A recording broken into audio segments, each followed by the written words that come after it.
Hello, what's up guys?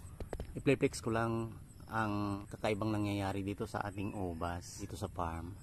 Matatandaan nyo guys, in the previous video, ang ginawa natin dito, top cutting tayo ng mga protein gains, nag side shoot thinning.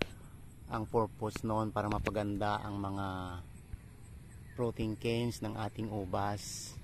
Maraming variety itong nasa farm guys. Nandyan ang red cardinal, nandyan ang shine muscat, mayroong mondrops, mayroong Baikonur, mayroong joy seedless, mayroong shakhtar, mayroong ding deep ovni Vistaya. Pero may kakaibang nangyari dito sa aking Baikonur guys. Yun ang ipapakita ko sa inyo. Actually mga 6 months lang ito nga as of now, mula ng pagkatanim.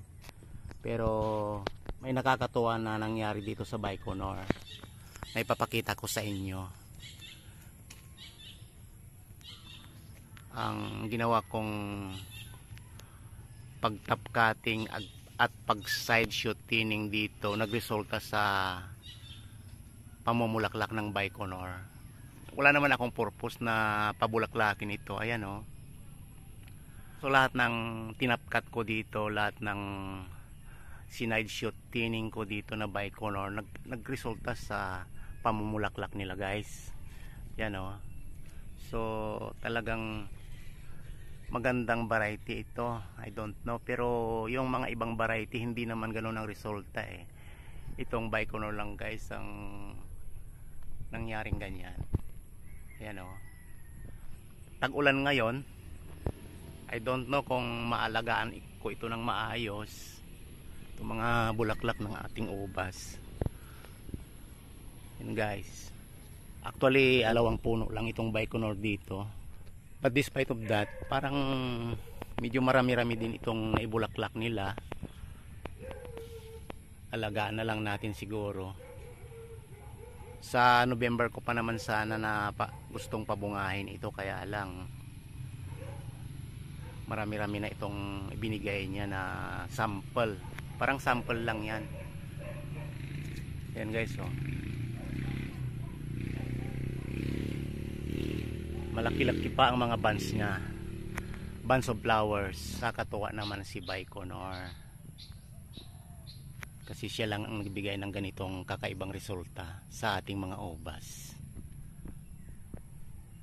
Mayroon din dito. Ayan oh. Pakita ko yung puno niya guys. Puno ng Baikonur. Ito lang oh. Magkatabi sila. Ayun. Yung isa. Itong isa dito, itong mas malaki. Halos kwan na rin. Halos pencil size na rin ang taba ng puno niya. Pero yung mga cordon niya maliliit pa rin. Parang lapis lang. Saka karamihan sa kanya mga protein gains, mga payat pa rin. Yan o.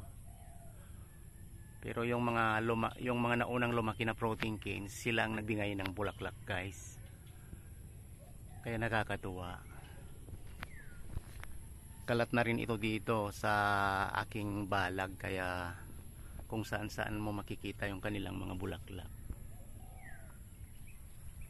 Ayan o, mayroon din dito.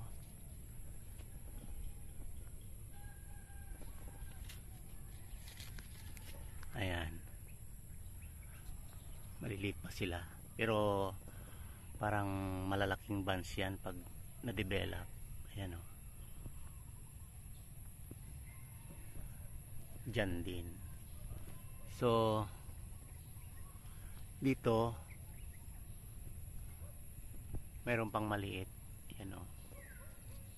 Ayan.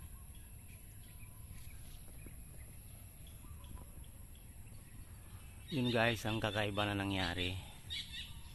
Talagang binigyan tayo ng katuwaan ni Baikonur.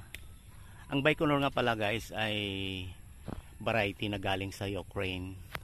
Hindi pa naman natin natitikman ang bunga nito, pero hopefully after 3 months matitikman na rin natin ang bunga ng Baikonur. Kung matamis nga ba siya, mapakla or what. Di bale, maraming nagsasabi naman na maganda ito guys. Tsaka matibay sa climate natin, sabi nila.